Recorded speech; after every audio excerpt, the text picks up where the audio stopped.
William James, an American philosopher and psychologist, claimed that religious experiences that occur in different religions have similar features. Mystics who haven't tried to have religious experiences proclaim that their experiences are intense and totally immersive. William James's 4 criteria, which characterize all mystical religious experiences, are as follows. Ineffable, the experience cannot be described.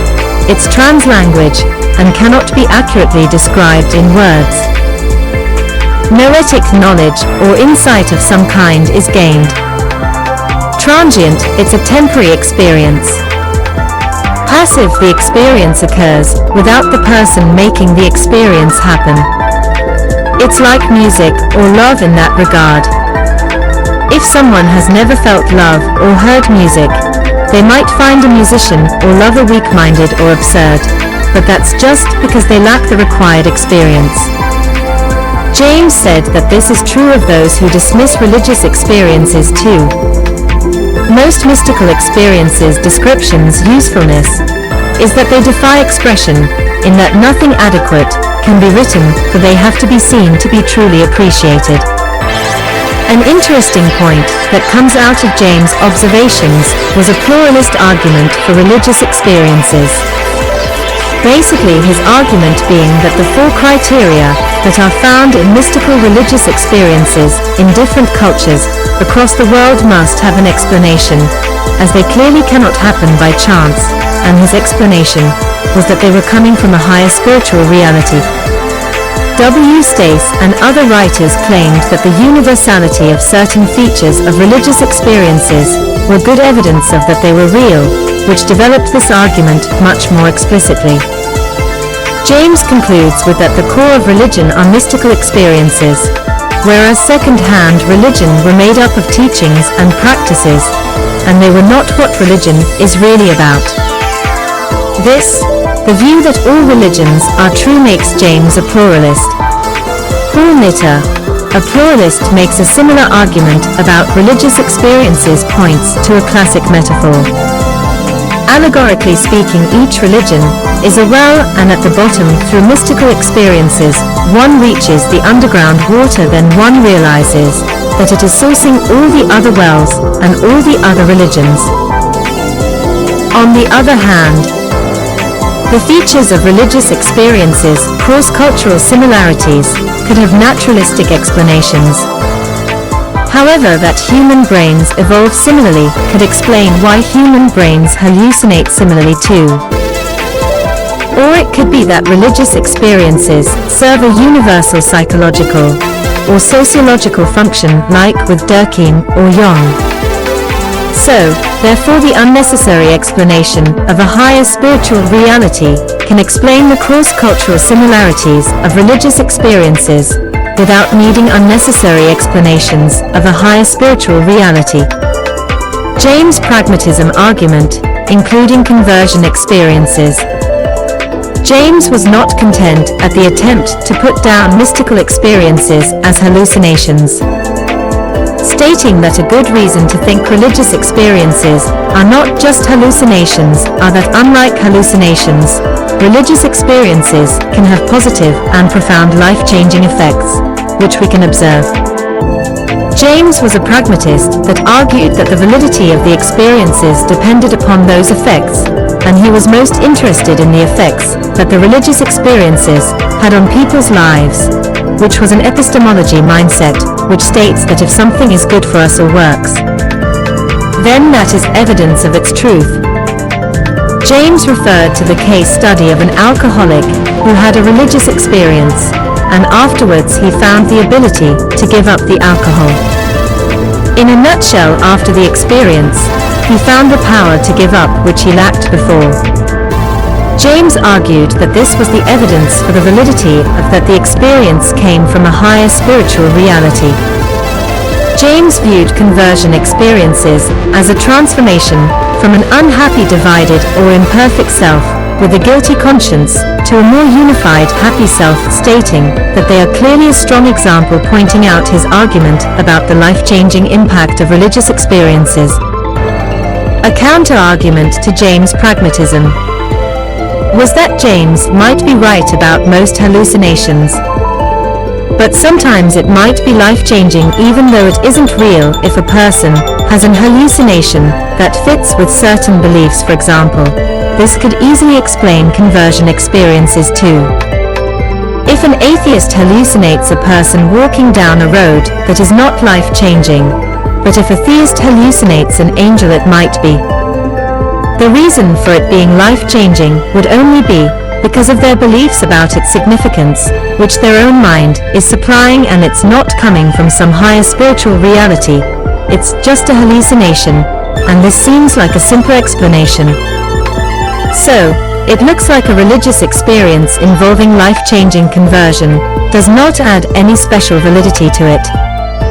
Religious experiences can be evidence for God that justifies belief in God, so long as it survives standard empirical testing. Swinburne's principles of credulity and testimony takes an evidence analysis-based approach to religious experience, as he doesn't favor any particular type of religious experience. So long as there is no reason to not believe it, as any type could be valid evidence for God. His argument commences from a very simple account of what evidence is. If we experience, or someone tells us that they have experienced something, then that is evidence for it probably being the truth in the absence of special considerations. It is a principle of rationality that if epistemically it's what one seems to perceive, then it is probably so. Basically, if it seems to a subject that Chi is present, then probably Chi is present. Applying this to religious experiences as evidence that by itself does give a rational reason to believe in God. If we hear from someone who says they seem to experience God, or if it seems to someone that they experience God, then that is evidence for God. Of course, this doesn't prove God. If we have other better established evidence which contradicts the evidence of a religious experience, then we are rationally justified in dismissing it and not regarding it as evidence for God. Without such counter-evidence, however, it is irrational to dismiss a religious experience, and Swinburne accepts that the evidence of religious experience must then be subject to scrutiny and testing just like any other evidence for anything else would be. Swinburne develops the principles of testimony and credulity from this reasoning. The principle of testimony argues that you should believe what others tell you they have experienced, unless you have a reason not to. There are many religious experiences that we have evidence of that were from someone being a known liar, or by psychological or physiological influences that we have evidence against their experience counting as evidence for God. In such cases, when we do have a reason to believe that they are false, we should not consider it evidence for God. The consequence of Swinburne's theory is it would actually reject a lot of religious experiences. If we do have evidence for a naturalistic cause of a religious experience, such as that someone was fasting, on drugs or mentally ill, etc., he concludes that all the other religious experiences that we have no evidence against are evidence for God. If someone dismisses those experiences when there is no reason to not believe them, then they are irrational, as they are without reason dismissing evidence. Arguably, the existence of God is an extraordinary claim, which therefore might require extraordinary evidence.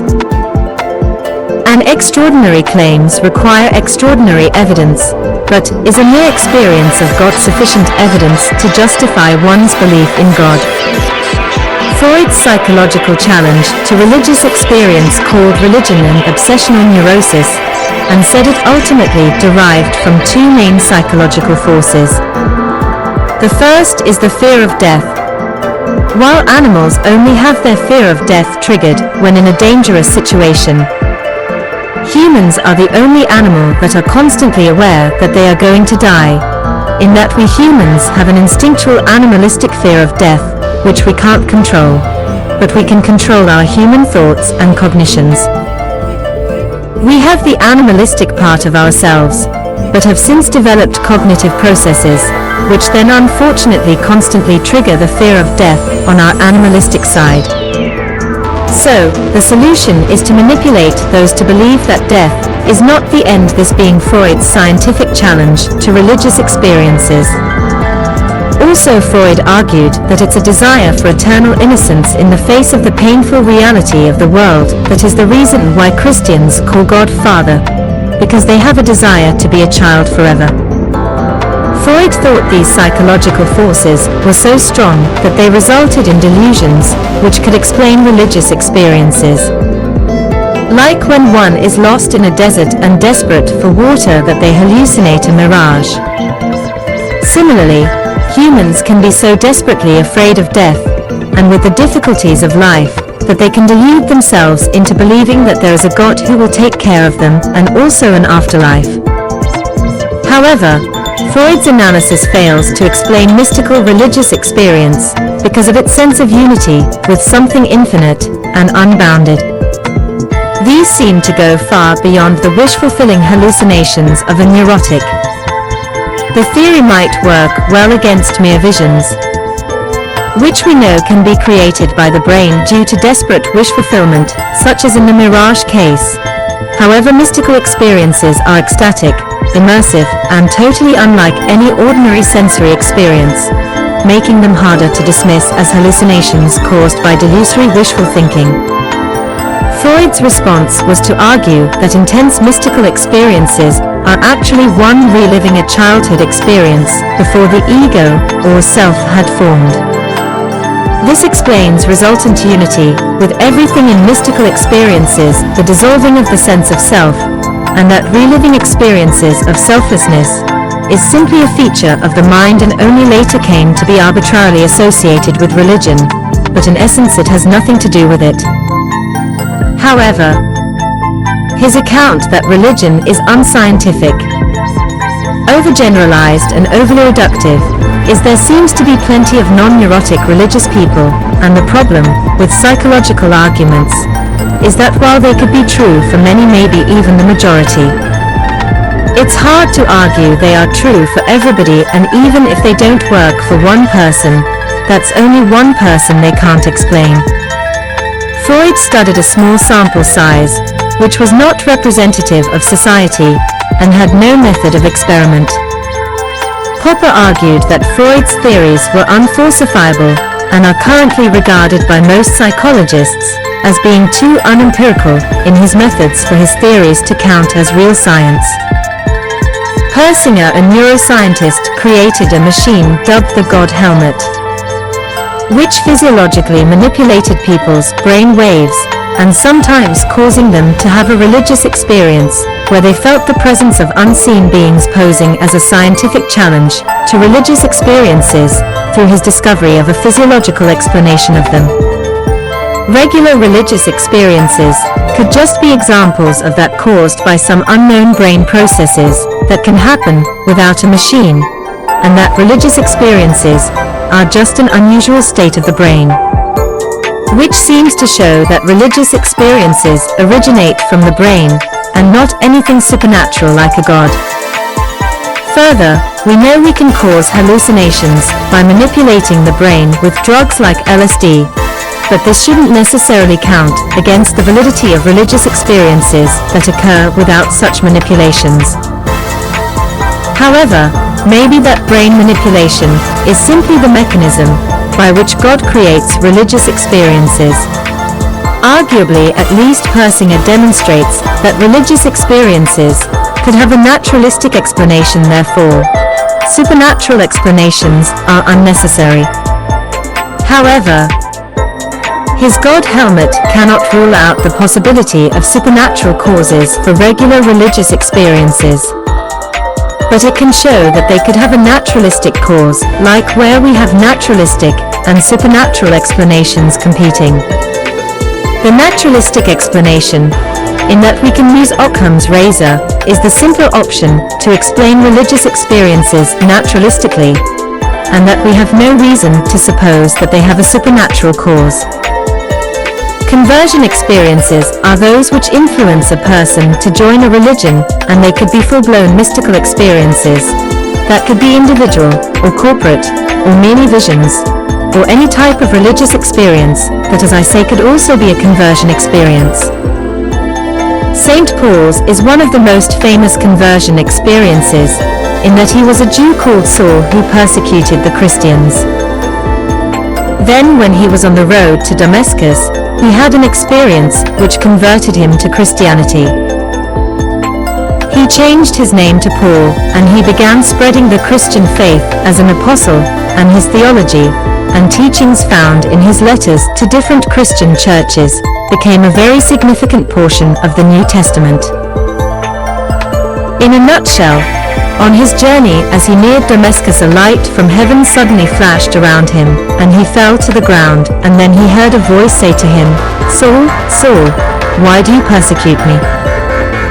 The men traveling with Saul stood there speechless. They heard the sound but did not see anyone. "Who are you, Lord?" Saul asked. "I am Jesus, whom you are persecuting," he replied. "Now get up and go into the city, and you will be told what you must do." And when Paul got up from the ground, as he opened his eyes for 3 days he was blind, and he did not eat or drink anything, and he was led by his fellow travelers by the hand into Damascus. In the defense of the conversion experiences from Freud, the person having the experience already believed in a God and an afterlife, so whatever wishful thinking for an afterlife they might have had would already have been satisfied by the religious beliefs of the religion they were already in. And that conversion experiences from one religion to another can't be explained away as wishful thinking or a fear of death. For example, when St. Paul was on the road to Damascus, and he saw Jesus, and he was converted from a Jewish persecutor of Christianity to a Christian. There is what seems to be a case of apostles having a corporate religious experience mentioned in the book of Acts. Corporate religious experiences are when multiple people all have the same religious experience together, and basically all of them began to speak in other tongues, and were filled with the Holy Spirit. This form of worship is considered to be a corporate religious experience, and has inspired a Christian denomination called Pentecostalism, which focuses on intense shared worship, often including speaking in tongues. The strengths of corporate experiences is that they can't be explained by physiological or psychological causes that could only apply to individuals like mental illness, drugs, alcohol, or fasting. The Toronto blessing is another example where the congregation of a Toronto church felt unusual emotions, some falling around crying, others laughing hysterically, that they attributed to the presence of the Holy Spirit, which they all claimed to feel. Clearly, the simplest explanation in the case of corporate religious experience is that psychological group dynamics that are peculiar psychological dynamics to crowds or groups of people, such as mob mentality, mass hysteria, and social compliance, could be the catalyst. For example, in the Middle Ages, an entire village would form an angry mob who were all convinced they had seen a witch cast a spell, and then they executed her. And even today group delusions are possible regarding groups of people who think they have seen aliens, etc. The multiple claims issue is that religious experiences with different religions conflict with each other on whose are true. But if all religions have religious experiences, most religions cannot be true, and must be generally unreliable, as the evidence against them from other religious experiences of different religions conflict with theirs. However, also different religions cannot all be true, because they make incompatible claims about which supernatural beings exist. Any principle that identifies a religious experience as evidence inevitably also brings far greater evidence against it. Claiming that a religious experience is as evidence for a particular religious belief only creates more evidence against it. Whatever evidence might be attributed to a religious experience, at least the same amount of evidence must be granted to the religious experiences of other religions. However, different religions cannot all be true, because they make incompatible claims about which supernatural beings exist. So evidence for one religion must be taken as evidence against all the others. Therefore, claiming that a religious experience is evidence for the supernatural beings of a particular religion must make it evidence against the beings of all other religions. Pluralism can respond to the multiple claims issue, in that the view that all religions are true that was held by William James and Hick. James thinks pragmatically that mystical religious experiences that occur in all religions that have life-changing attributes proves that they are all true. For Hick, differences between religions are just part of the cultural lens through which we see the world. Hick argues that the different religions of the world are like blind men each touching a different part of an elephant in that they all report they are feeling something different. However, that is because they are just too blind to see how they are really all a part of the same thing. The homecoming. The Christians believe that heaven is in Earth's future, and we become immortal and return to Eden, whereas the Catholics believe that you go to a spiritual heaven after death, and you become immortal. In the East they believe that God is within and one must balance one's karma to become a pure spirit and are absorbed by God and cease to exist, as one achieves one's ambition or enlightenment and merges with the Creator. When Plato penned the Phaedra, could he have been describing what the modern-day mathematical scientists are unveiling with their mathematical research, their miraculous insights, and their astute observations of the multidimensional particles that appear from particle accelerator experiments? The Christians valued the ancient Greeks' vision on what they called the Phaedra, and they renamed it and they called it heaven, and it was seen as metaphysical and above the clouds. When Galileo, Copernicus, Darwin, and Newton added their scientific slant to the mix, in that consciousness could not be explained within the constraints of mathematical quantities. All humanity loses its importance with the heliocentric hypothesis, or with the true discovery of life's origins and the clockwork universe. That religion was dropped by the intellectual world, and when Francis Bacon proclaimed that knowledge is power, meaning that human nature can overpower nature, and that heaven could be for everyone, as we can create a modern materialistic utopian heaven with the accomplishments of science now on Earth. Nonetheless, science, with their denial of that religion, can only suggest with their spiritual hypotheses what happens to us after death. But it doesn't really matter what you believe follows death, and that they were holding their breaths and wasting their human rights and lives. For if they truly understood the true point of their lives, it was for them to appreciate their very existence, and to set the stage with their intersubjective attainment of enlightenment, with the Occidental God's plan, that what is important is to live life virtuously by valuing and utilizing all God's creation whilst here on the earth. Fundamentally, the universal message of all religions and humanity are all the same, in that they want us all to open our minds and look within to bless the life that we are living. To value and respect that there is one universal love, or consciousness, at the heart of all creation and within all living things. And that the universal consciousness that science is discovering within the scientific breakthroughs could lead to the ultimate discovery that we have all come into form from within the newly discovered dimensions to live our lives to the full and then return with the attainment of both worlds. Basically, the unification of both the spirit and the flesh intact as we become immortal gods and adorn heaven at our final spiritual crossover. Ultimately, it is through right living, virtuosity, mindfulness and the attainment of love consciousness on earth that we realize God's precognitive vision of eternal matter, which we all hold dear within our souls, that are at the core of our intersubjective postmodern thoughts and feelings, and that this knowledge once attained are the ticket, or our way back home to heaven. The Ethereans. We are not human beings in the vastness of space and time. The vast universe and our image of the self are projections of a greater, or infinite consciousness, that is within everyone and everything within and beyond creation. That consciousness is feeding us,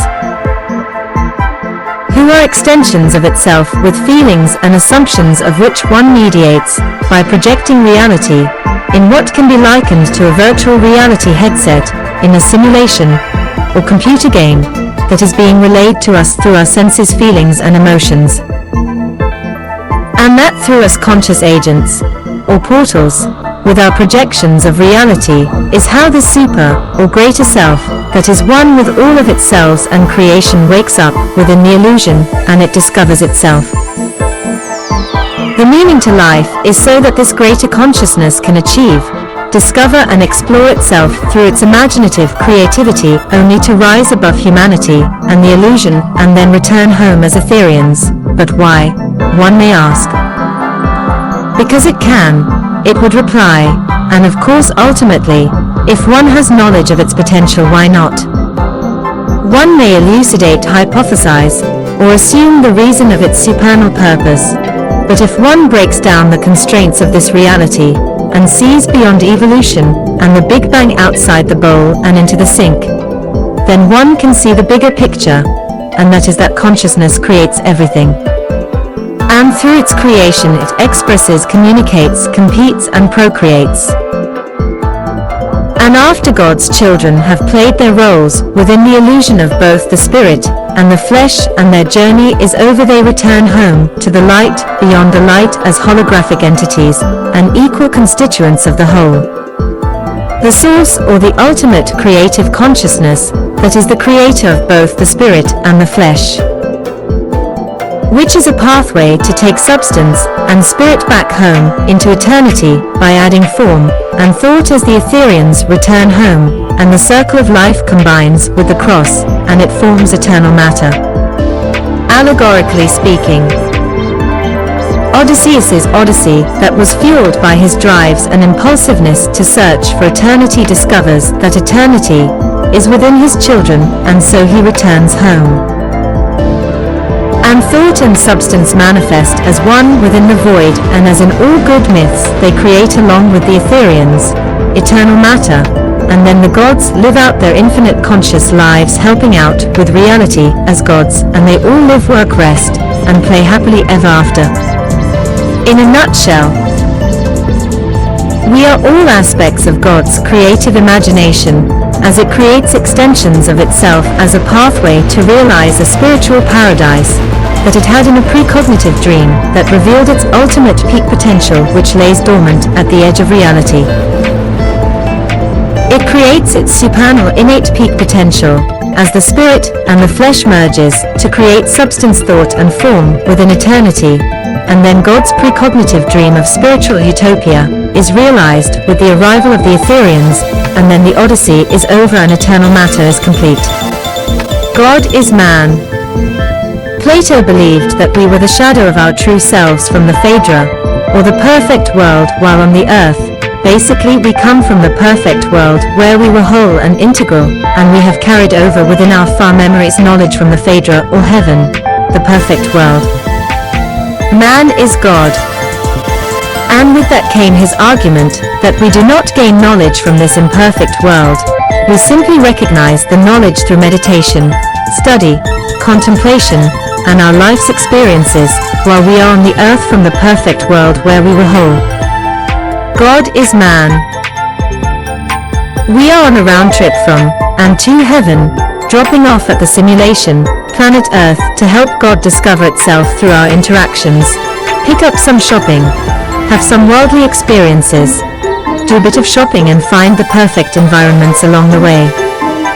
Ultimately, at death, we do not become absorbed back into the whole in a mystical sense, but in a holographic sense. We carry over with us our personalities, values, environments, and our life's experiences at our crossing to add infinite conscious beings, forms, and things to the eternal formlessness, or eternal matter. Whereas individual and one, free immortal spirits that are as one with all and everything, we all work, rest, and play out our infinite lives happily ever after within the infinite and eternal shores of eternal matter.